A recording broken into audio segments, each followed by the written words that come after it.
ఆయన ఎవరో ఒక పెద్ద మనిషి, వయసైపోయిన ఆయన నా గురించి చాలా పచ్చి పచ్చి బూతులు మాట్లాడుతూ కనిపించారు. ఆయన సంస్కారవంతమైనటువంటి భాషకి నా మనస్ఫూర్తిగా ధన్యవాదాలు. నా మీద కేసు కూడా ఫైల్ చేశారట, మరి నాకైతే తెలీదు.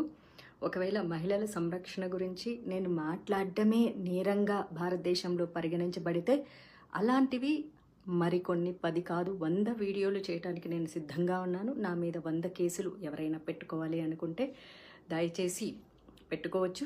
నాకు ఎలాంటి అబ్జెక్షను లేదు. మహిళల మానం, మహిళల ప్రాణం మహిళలకే ఇంపార్టెంట్ కానప్పుడు నేను దాని మీద స్పందించడానికి పదే పదే సిద్ధంగా ఉన్నాను. 1000 కేసులు పెట్టినా నేనైతే వెనక్కి తగ్గేదే లేదు అన్నట్లుగా ఉంటాను. ఆయన పెద్ద మనిషి మాట్లాడిన భాష చాలా చాలా గొప్పగా ఉంది.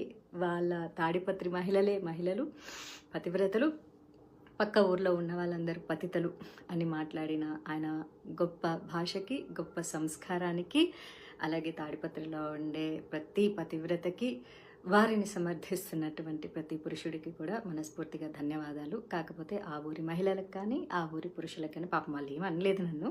ఈయన చెప్పారనమాట, మా ఊరి మహిళలు అని చెప్పేసి.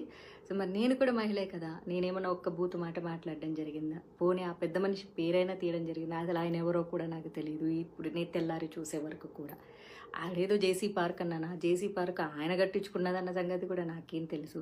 మరి ఏమీ తెలియకుండా ఎలా మాట్లాడతాం మా ఊరి చరిత్ర అని అంటున్నారు. తాడిపత్రే కాదు, ప్రతి ఊరికి ఓ గొప్ప చరిత్ర ఉంటుంది.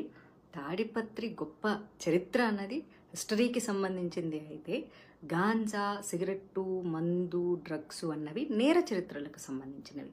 కాబట్టి నేరానికి ఊరి యొక్క చరిత్రలకు సంబంధం ఉండదు. అలాగే తాడిపత్రి నుంచి ఎంతమంది ఇన్ఫ్లుయెన్సర్స్ ఇన్స్టాగ్రామ్లో ఉన్నారు. Instagram influencers are nothing but cinema actors. వాళ్ళు కూడా, వాళ్ళకి ఎంత క్రేజ్ ఉందో వీళ్ళకి కూడా అంతే క్రేజ్ ఉంది ఇప్పుడు సమాజంలో. మరి తెర మీద కనిపించే వాళ్ళందరూ ప్రాస్టిట్యూట్లు అని ఆయన అన్నారు. కాబట్టి దయచేసి తాడిపత్రి నుంచి ఎవరెవరైతే తెర మీద కనిపిస్తున్నారో, భవిష్యత్తులో సినిమా రంగంలోకి రావాలనుకుంటున్నారో, అమ్మ దయచేసి మీ అందరికీ రిక్వెస్ట్ చేస్తాను, ఎవరు రావద్దు. సినిమా ఇండస్ట్రీలో కేవలం ప్రాస్టిట్యూట్లు మాత్రమే ఉంటారు. మీ జేసీ ప్రభాకర్ రెడ్డి గారు చెప్పినట్లు తెర మీద కనిపించే మహిళలందరూ క్యారెక్టర్లెస్గా ఉంటారు, చాలా చాలా తప్పుగా ఉంటారు, గబ్బు గలీజ్ పనులు చేస్తుంటారు. కాబట్టి తాడిపత్రిలో ఉన్న వాళ్ళ మహిళలందరూ కూడా పతివ్రతలు. కాబట్టి దయచేసి ఎవ్వరూ కూడా తెర మీద కనిపించొద్దు.